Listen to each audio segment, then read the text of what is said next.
Imagine a ghost. Not a spirit in the dark, but a physical object you can hold in your hands. A book. 240 pages of ancient vellum, covered in a script that no human being alive today can read. For 600 years, this manuscript has sat in silence, guarding secrets that have driven some of history's greatest minds to the brink of madness. It is the ultimate puzzle, the Mount Everest of cryptology, an artifact so bizarre and so defiant of logic that it feels like it shouldn't exist.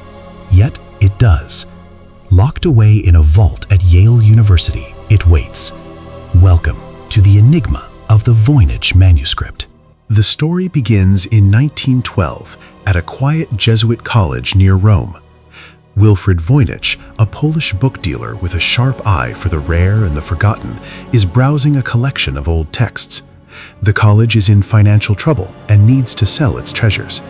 Voynich pulls a small, unremarkable-looking volume from a stack.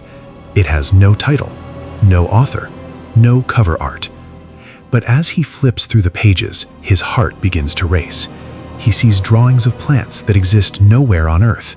He sees astronomical charts of stars that don't belong to our sky. And then there is the text, a flowing, confident hand written in an alphabet that belongs to no known language. Voynich is convinced he has found something world-changing. He believes the book contains the black magic of the Middle Ages, discoveries far in advance of modern science. He buys the book and spends the rest of his life trying to crack its code. He fails.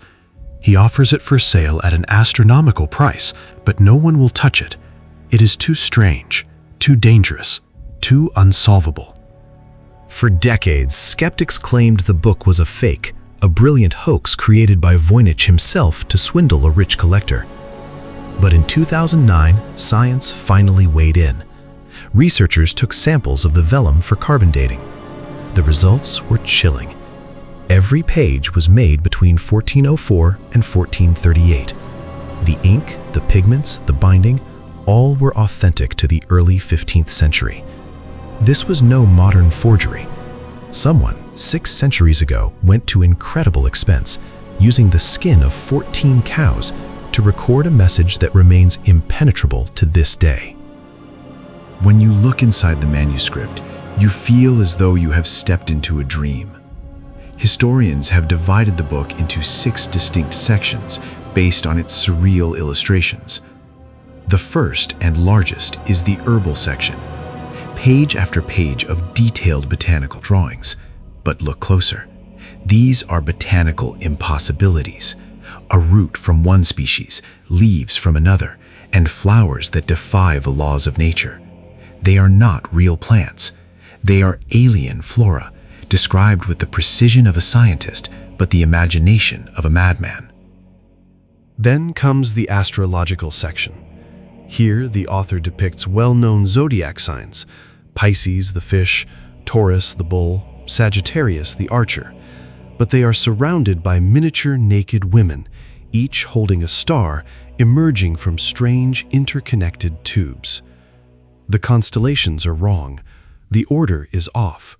It's as if someone was looking at our sky through a distorted lens. The most disturbing part of the book is the biological section. It is filled with illustrations of naked women, their bodies often appearing bloated, floating in pools of mysterious green liquid. These pools are linked by a complex network of pipes and vats, like some ancient biological machine, where flowing through the pages in a way that feels both medical and ritualistic. Finally, we reach the recipes. This section is almost entirely text, organized into short paragraphs marked with star-shaped bullet points. It looks like a set of instructions, a formula for something powerful. But because we cannot read the words, the formula remains a ghost. And the language, it is a cryptographer's nightmare. It has been nicknamed Voynichese. It is written from left to right with a unique alphabet of about 25 to 30 characters. Some look like Latin letters, others are tall and looping, called gallows letters. There are no corrections, No crossed-out words, no mistakes. The author wrote with total confidence, as if they were fluent in a tongue that has since vanished from the earth. Is it a code? A cipher meant to hide dangerous knowledge? Some of history's greatest codebreakers have tried to find out. William Friedman, the man who cracked the Japanese Purple Code during World War II, spent 40 years obsessed with the manuscript. He couldn't break it. Alan Turing, the genius who defeated the Nazi Enigma machine, took a crack at it. He came up empty. Even modern artificial intelligence has been brought into the fight. In 2025, an AI trained on 37 million historical texts was unleashed on the manuscript. It found patterns. It identified word clusters related to plants and anatomy, but it could not produce a single coherent sentence. Wait, if it's not a code and it's not a hoax, what is it? Some linguists pointed to Zipf's law. In any real human language, the most common word appears twice as often as the second most common, and so on. Voynich follows this law perfectly. It has the mathematical fingerprint of a real language. It is not random gibberish. This has led to the most haunting theories of all. Could it be a lost language, the final record of a civilization that was wiped from history, leaving only this book behind? Or perhaps it is a constructed language, a secret tongue created by a group of scholars or a coven of witches to communicate in a way that outsiders could never understand. There are those who look at the star charts and the impossible plants and whisper a different word, alien. They suggest the manuscript is the scientific journal of a traveler from another world, stranded in 15th century Europe, chronicling their life in a language not born of this planet. The book's history is a trail of shadows. It is passed through the hands of emperors and alchemists. Holy Roman Emperor Rudolph II bought it for 600 gold ducats, a fortune, believing it was the work of the legendary Roger Bacon. It was owned by the court chemist Jacobus Tepenet, whose faint signature was only revealed centuries later under ultraviolet light.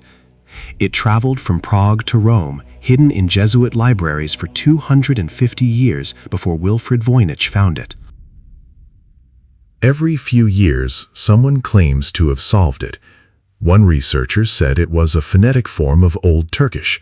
Another claimed it was a manual for women's health written in abbreviated Latin.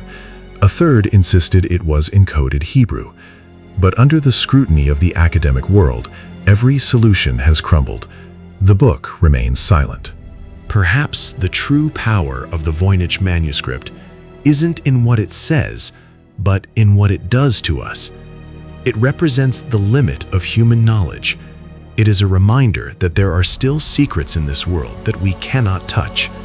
It is a mirror that reflects whatever we want to see: science, magic, madness, or the stars.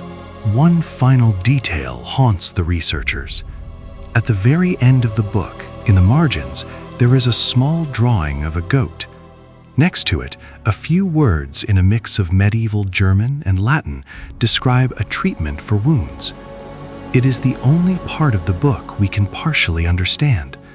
It is as if the author left us a single tiny key, a toehold into their world. But as we try to turn the key, the door remains locked. As you look at the digital scans of these 600-year-old pages, you realize that the person who wrote this is long gone, but their voice is still screaming from the vellum. They had something to say, something they deemed important enough to record with obsessive detail. And yet, after 6 centuries of trying, we are still standing on the outside, looking in. The Voynich Manuscript is more than a book. It is a challenge. It is a ghost that refuses to be laid to rest. And until the day we find a Rosetta Stone for its strange alphabet, it will remain exactly what it has always been, the most mysterious book in the history of the world. Some secrets, it seems, were never meant to be told.